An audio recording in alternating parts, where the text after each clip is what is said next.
O BNDES tem buscado ajudar a Caixa Econômica Federal nesse esforço de conseguir financiar o saneamento.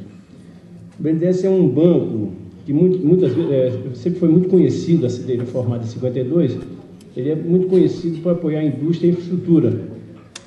A parte da infraestrutura urbana a gente nunca trabalhou muito intensamente, agora com a Caixa a gente está trabalhando. Não, e a gente entrou nessa, viu, Narciso, porque a Dilma queria fazer, o presidente Lula queria fazer um projeto extensivo, intenso, forte, de apoio à infraestrutura urbana, e a gente percebeu que a Caixa teria algumas dificuldades em função das regras em geral, das regras de contingenciamento do setor público, das regras de exposição da Caixa Econômica, porque, veja bem, nas resoluções do CMN, do Conselho Monetário Nacional, a Caixa Econômica, as instituições bancárias, não pode se expor a mais de 45% do setor público, porque a Caixa, como historicamente apoiou o setor público, ela teve essa dificuldade de operar. Então, por conta disso, o BNDES foi chamado. Mas, então, qual é a dinâmica da participação do BNDES? É um banco grande, que se eu conseguir, eu boto... não, você tem que assim... Como é que é? Ele consegue controlar daqui da... Eu pedi aqui, de repente você comanda daí, bota o primeiro.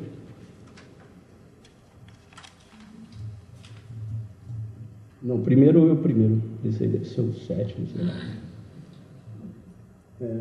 Agora vamos. Avança. Avança, por favor.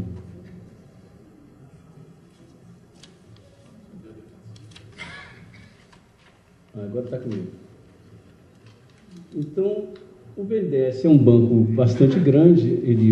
Nós estamos hoje com ativos da ordem de 240 bilhões de reais. Por força da crise econômica, por força da aversão ao risco que há um ano e pouco vem se estabelecendo no país, o BNDES tem sido chamado, mais do que o crescimento normal da economia, a participar dos empréstimos. Eu vou dar não é esse o tema nosso, mas só para dar uma ideia para vocês. No último ano, o crescimento do investimento de que trata o BNDES foi de 15% de um ano para o outro, né? Crescemos, investimos 16%, passamos agora a investir 18% do PIB. Então, um crescimento de 15%. O crescimento da economia é de 5% ou 6%. O crescimento do investimento está na frente, o que é uma coisa super saudável, é um modelo de crescimento no qual você tem um crescimento do investimento acima do crescimento do PIB.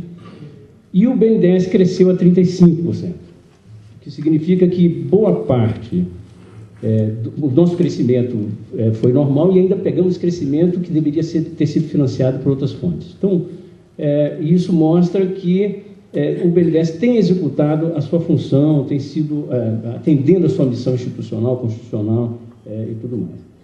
E nesse momento, especialmente, uma pequena digressão para vocês sobre esse momento, nós estamos sendo chamados, junto com a Caixa Econômica e o Banco do Brasil, a um pouco resolver o problema do empossamento da liquidez que está acontecendo nos bancos privados.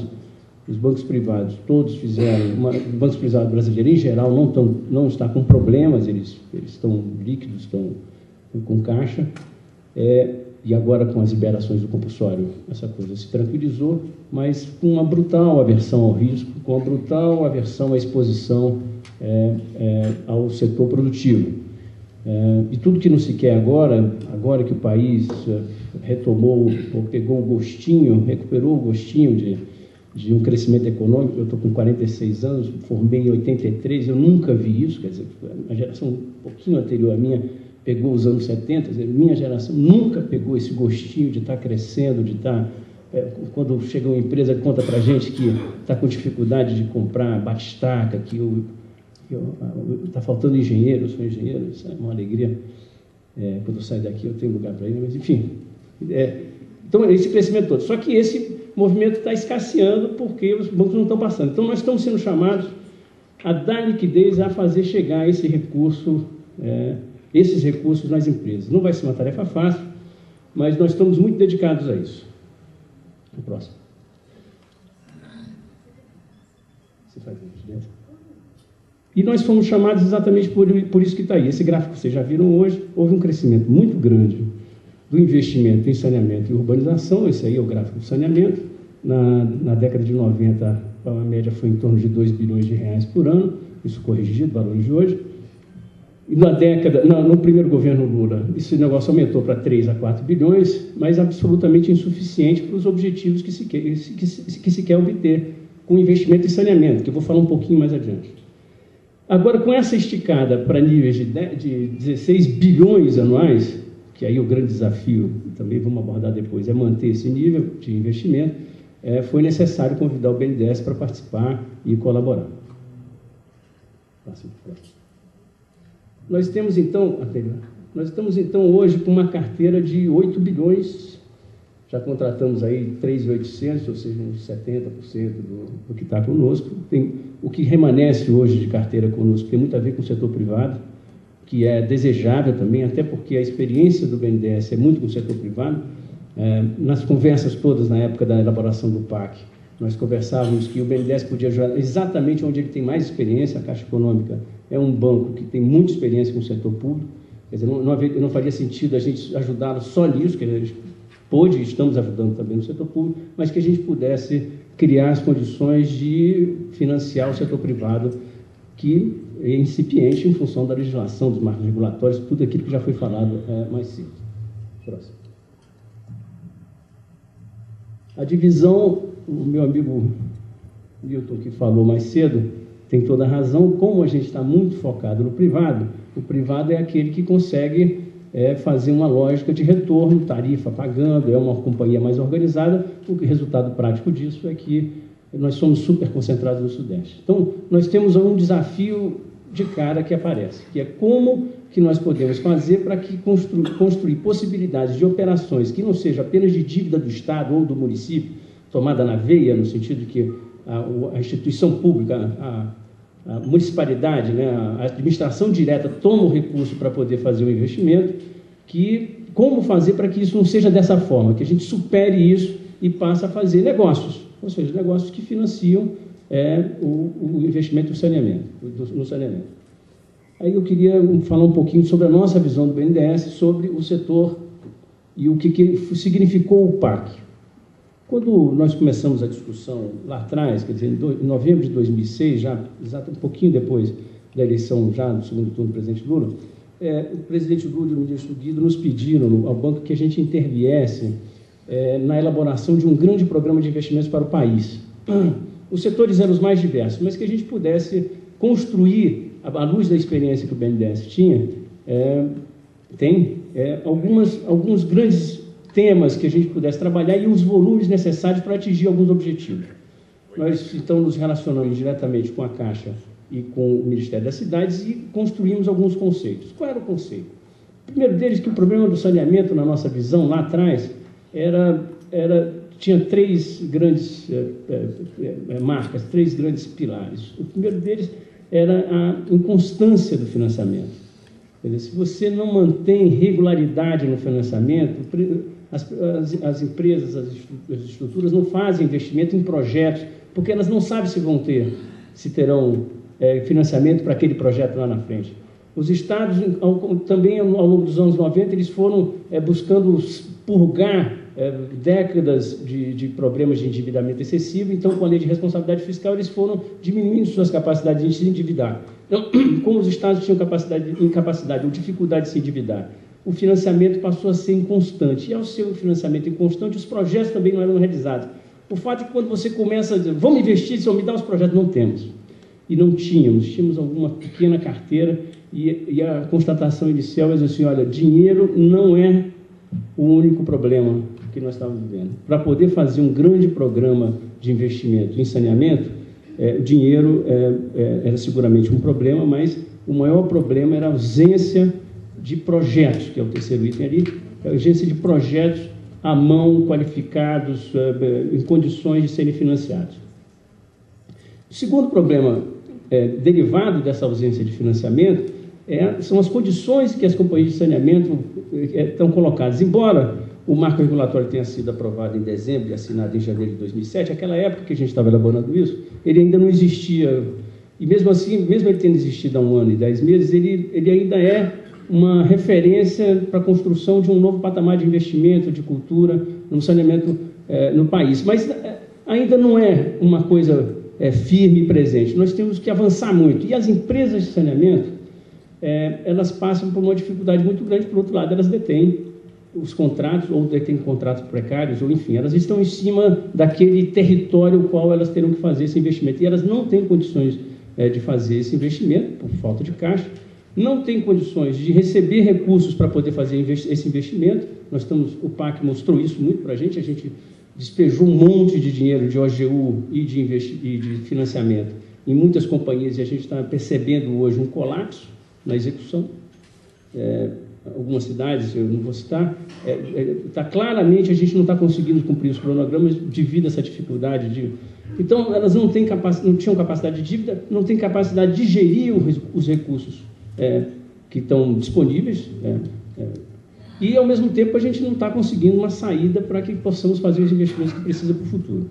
Então, essas 3 ordens de problema eram impedimentos para uma dinâmica que nós queríamos. Qual era a dinâmica? Nós não podemos ficar só aumentando o recurso. Se era 2 bi, passamos para 4, agora vamos passar para 8. Nós precisamos construir uma história. E essa história foi construída a partir de uma política do Ministério das Cidades que diz o seguinte: é possível, dados os números que nós temos aqui no saneamento, permitir que o país chegue à universalização da água em 10 anos, a partir de 97, e em 15 anos a universalização da coleta e tratamento de esgoto. Então, essa foi a marca.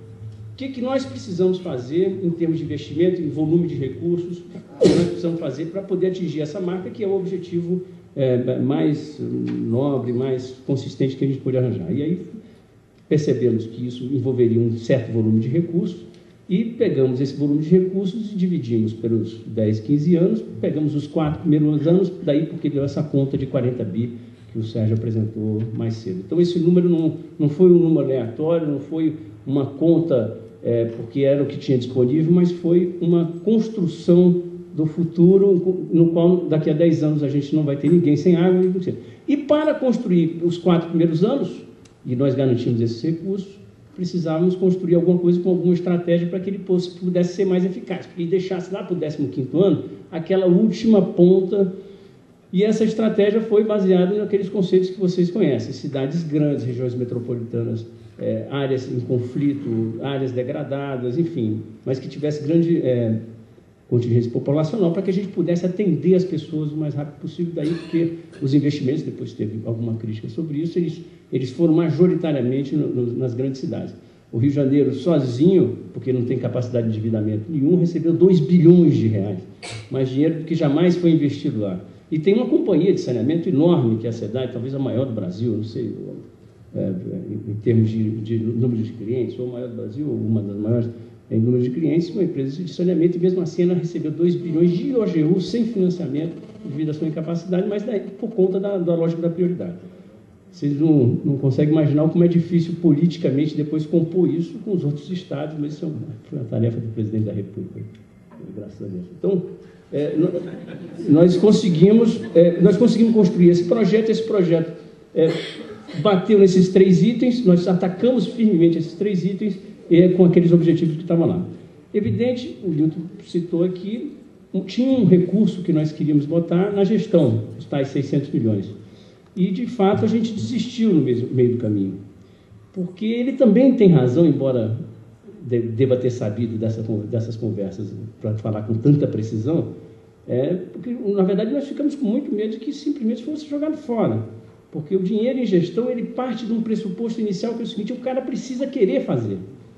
Por exemplo, nós estamos investindo na Compesa 72 milhões de reais para poder, em gestão lato, né? Macromedição, automação, recadastramento, depois, por último, retirada das perdas de encanamento e tal, não sei lá. E com esse recurso, mais um pouquinho que eles têm, a Compesa, a nossa aposta, a aposta da Compesa, a aposta nossa do BNDES, é que Recife, que tem água dia sim, dia não, hoje, o que é uma vergonha para uma cidade daquele tamanho, e no país de hoje, em 2008, dentro de pouco tempo, ele vai ficar com água todo dia. Ou seja, a necessidade de Pirapama, que é a redenção das 20 últimas campanhas eleitorais de prefeituras e estado, eu vou fazer Pirapama e tal, sempre foi as disputas, então, assim, Pirapama virtualmente é desnecessário. Virtualmente, ela não é desnecessária porque você precisa, de fato, produzir mais água para poder construir as gerações futuras, a expansão da sua cidade, a expansão da região e tudo mais. Mas, do ponto de vista para o atendimento de hoje, ela é virtualmente desnecessária, bastando para isso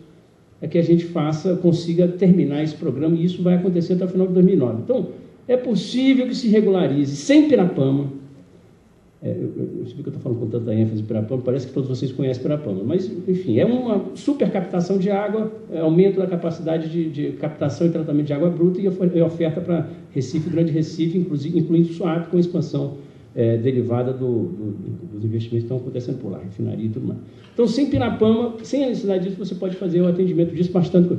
Daí a importância da gestão. Mas só que Compesa quer, o governador quer, o secretário de Recursos Hídricos quer, o presidente da companhia, que é o mesmo, quer também. Então, o fato que eles estão investindo nisso firmemente, contrataram gente. Quando nós pensamos, olha, vamos fazer uma coisa diferente para a melhoria da gestão das empresas, vamos entrar como sócios das empresas. A gente entra como sócio, chama um operador, para que tecnologia, nossa tecnologia é financeira, para melhorar a gestão, a gente ganha uma parte, uma ação, porque como nós apostamos que o negócio do saneamento é um bom negócio, eu vou falar um pouquinho disso depois, como nós achamos que é um bom negócio, a gente poderia, como banco, estamos ajudando o país, mas ganhamos algum também.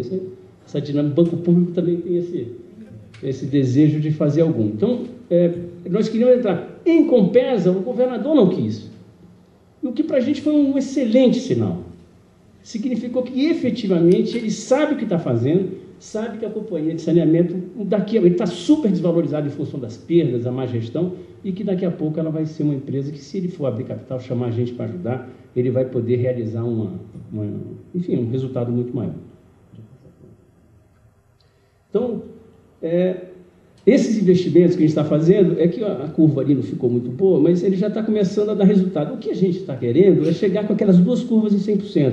Aquele 85 ali, de 73, já é a PNAD de 2008, que reflete resultados de 2007. O que é o nosso indicador? Como Banco Público Federal, nós queremos ajudar o governo federal, a Caixa Econômica Federal, a fazer aqueles dois números chegarem a 100% no prazo de 10, 15 anos. E fazer isso significaria, fazer isso de forma universal para todo mundo.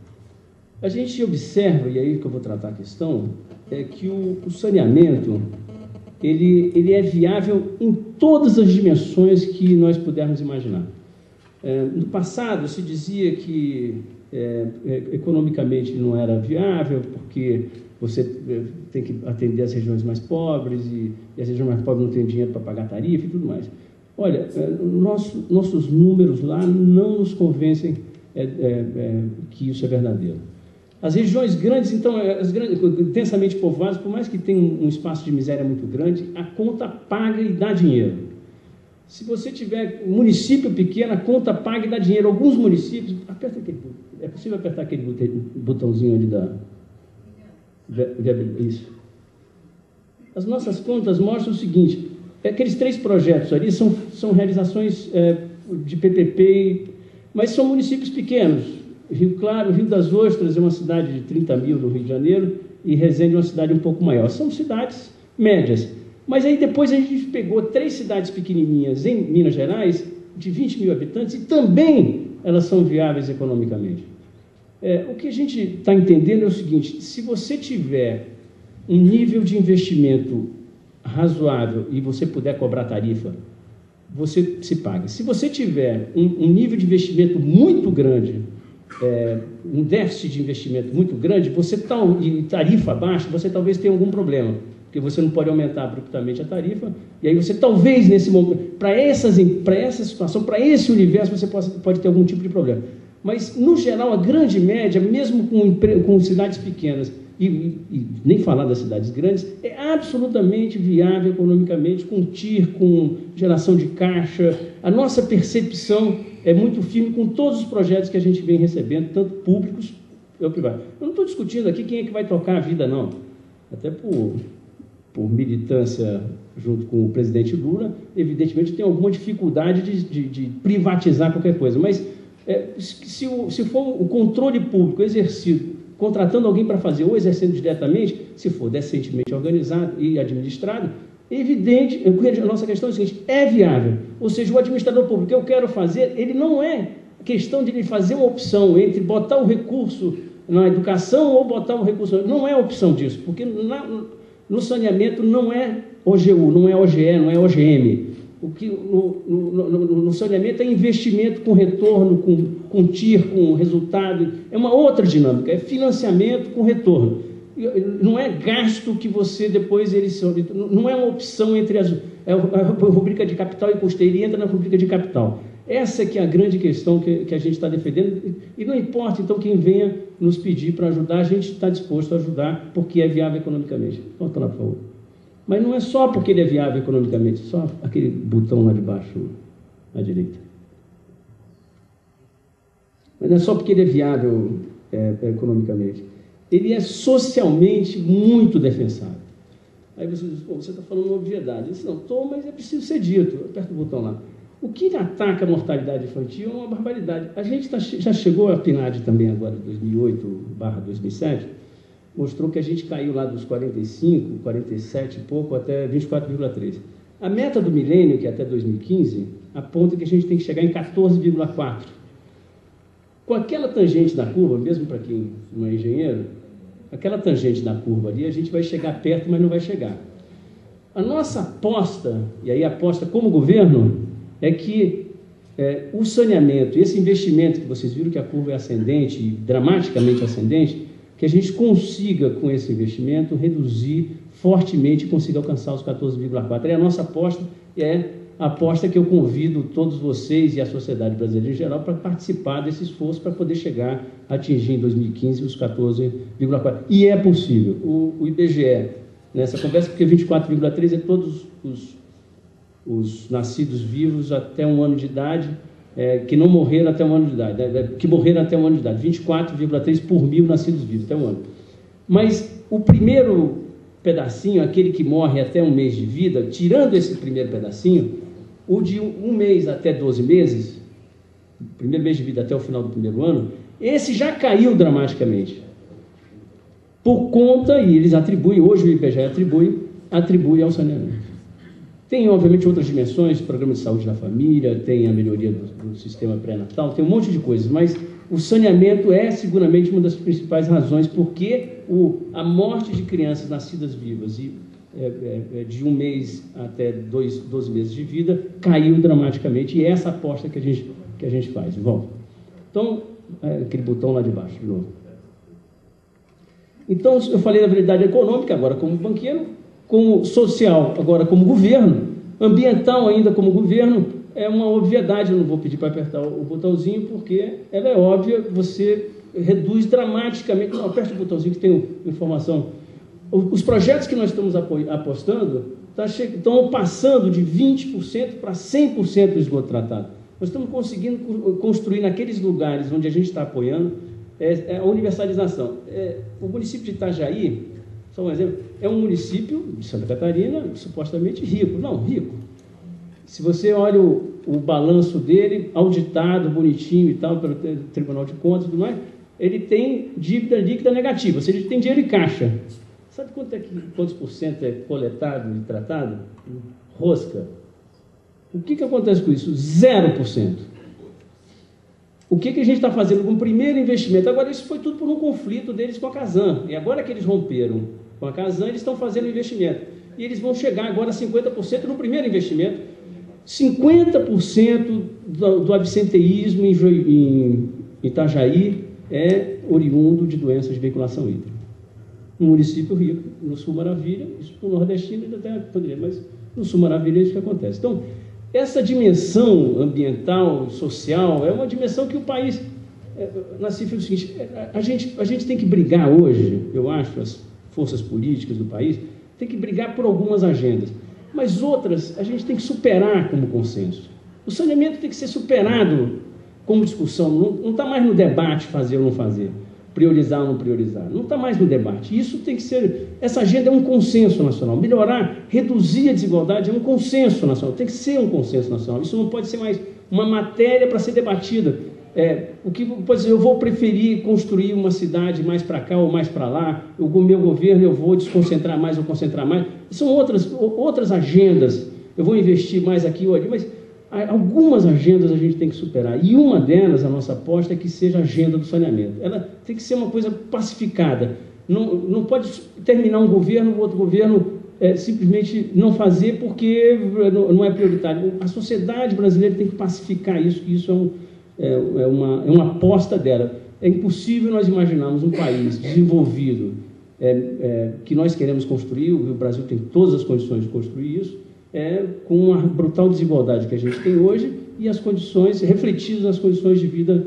A gente tem que conseguir garantir as condições de vida mínimas para as pessoas e isso significará uma transferência real de renda, de patrimônio, de qualidade de vida, que é, no fundo, o que nos interessa, né? E isso é capaz de superar, inclusive, todas as dificuldades ideológicas de faz ou não Bolsa Família, ensina a pescar. Não tem nada. A oferta de serviços públicos de qualidade para toda a sociedade é um ativo, um patrimônio que a sociedade tem que pacificar isso como consenso. Eu acho que essa é uma... Volta, por favor. Agora, eu queria construir um último raciocínio sobre a viabilidade. Se ela é econômica, e o banco, aqui está dizendo, e eu tenho certeza que a Caixa que analisa projetos, concordo, e quem é da área privada que está aqui, eu tenho certeza que quando olha os números dos projetos, também se anima. Se ela é social e ambientalmente sustentável e justa, apesar de um ou outro conflito com as autoridades ambientais, ele melhora os mananciais, enfim, as condições ambientais melhoram. Eu queria colocar o seguinte, uma quarta dimensão, ele é politicamente viável. Política, eu digo em todos os sentidos. No passado, a gente ouvia muito que o cara não fazia saneamento porque enterrava o cano, e aí o cano não aparecia, só aparecia na hora da inauguração, porque aí no ano seguinte não teria mais. Isso é uma bobagem, uma bobagem. Hoje estou convencidíssimo que a mudança de qualidade de vida é tão grande que a sociedade reconhece e reconhecerá aquele ator que fez aquele investimento por quanto tempo for necessário. Porque a vida melhora muito, a sua criança adoece menos, tira o pé da lama. Ela é politicamente muito forte. Muito forte. Deixa eu dar um depoimentinho bem rapidinho. Quando eu vim para São Paulo, eu fui morar com meus avós na Vila Maria, uma rua que era um esgoto a céu aberto. Até hoje o Jânio tem voto, mesmo depois de morto, na Vila Maria, por conta disso. Então, nós estamos defendendo essa tese porque é o seguinte, nós queremos convencer também os prefeitos, que são os titulares, de que é investimento, ou seja, não é gasto, e é um investimento que retorna para a saúde financeira da família. Ele é um investimento economicamente viável, ele é um investimento economicamente viável porque reduz os gastos de saúde, ele é socialmente muito justo, melhora a vida das pessoas. Se ele não ligar para ser socialmente justo, está tudo bem, não pensa nessa rubrica. Ele é ambientalmente melhora as condições de vida da sua cidade. Se ele não quiser saber do meio ambiente, também não tem problema. Mas, politicamente, eu quero convencer o prefeito que é muito bom e que ele vai ser reconhecido como tal. Que seja por isso que a gente pegue ele. Que seja por esse último fator que a gente consiga pacificar isso nos titulares das prefeituras para que eles façam um investimento nisso aí. Nós estamos absolutamente convencidos disso. O próximo.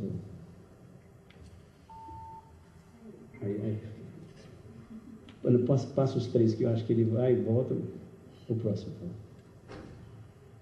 Isso eu já comentei. Avanço do desafio. Bom, eu queria só terminar essa pequena apresentação dizendo o seguinte, ele é economicamente viável, ele é socialmente justo, ele é ambientalmente sustentável, ele é politicamente positivo, e nós já construímos, a partir da lei, de alguns consensos que a gente já fez na sociedade, nós já construímos os marcos regulatórios necessários, algumas obrigações.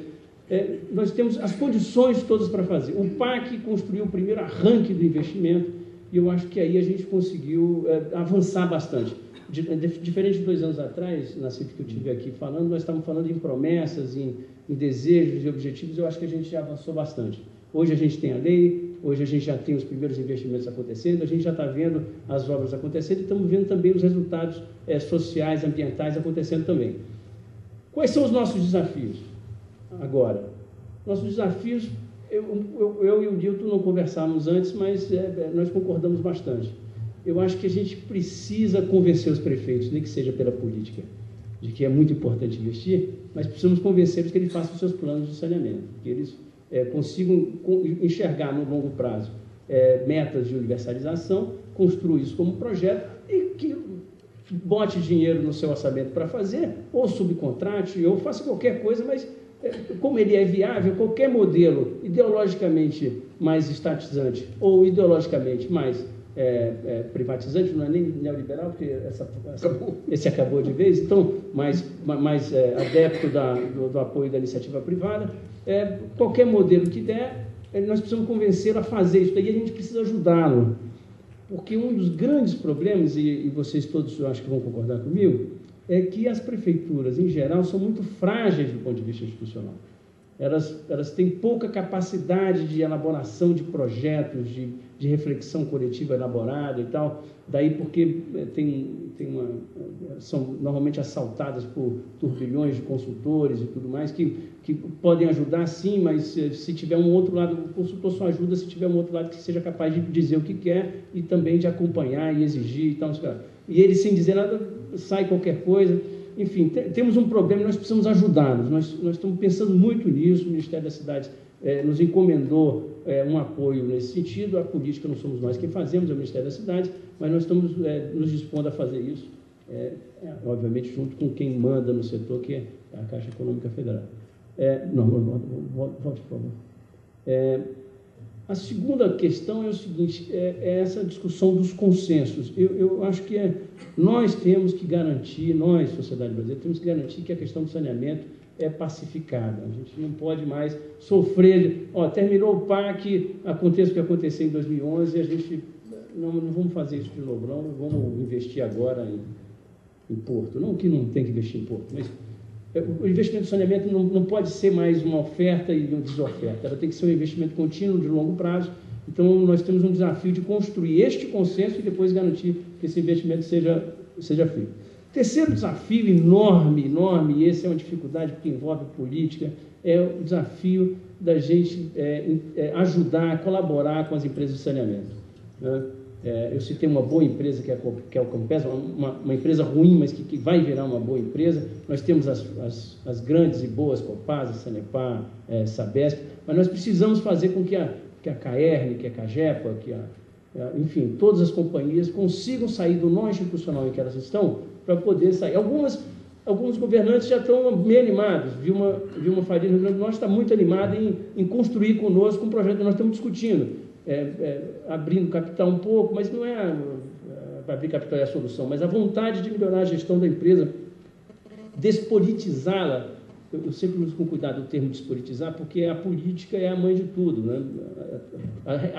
A política é a articulação entre os atores. Então, não tem política, então tem o quê? Porque nós estamos tratando de uma coisa que é pública, então é necessariamente política, mas o que a gente tem que tirar é a política perversa, é o interesse, é a apropriação individual do poder do Estado, que isso é que chama-se hoje de política, e para mim isso é privatização, porque é um governante que intervém numa estrutura pública, que é para atender o público, e se apropria daquilo e usa privadamente. Isso é uma privatização, isso não é política, isso é um assalto, roubo, aqueles nomes todos que os advogados dizem quando acusa e tal, assim, compulsão, porque é pecular, sei lá, enfim, CG, eu também. Então, a questão então, isso é outra coisa. A política não, a política é a pactuação das prioridades, é a combinação dos objetivos finais e tal. Então, despolitizar dessa política com P pequeno, dessa política privatização,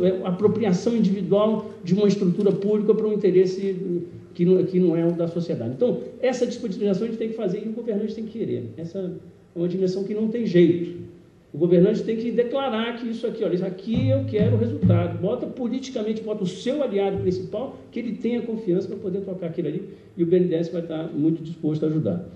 E o último, e aí eu espero estar falando aqui para pessoas que possam se interessar nisso, o BNDES está muito interessado em ajudar as companhias privadas, ou mesmo as públicas que puderem se endividar, porque também algumas não podem, como Sabesp, como Copasa, as públicas que podem se endividar, ou as privadas, a fazer esse grande investimento, a fazer o investimento que é necessário, por todas aquelas razões que eu falei, pela viabilidade em todas as suas dimensões e pela capacidade que isso tem de melhorar a vida das pessoas, de fazer com que a vida das pessoas melhore, de fazer com que o país avance.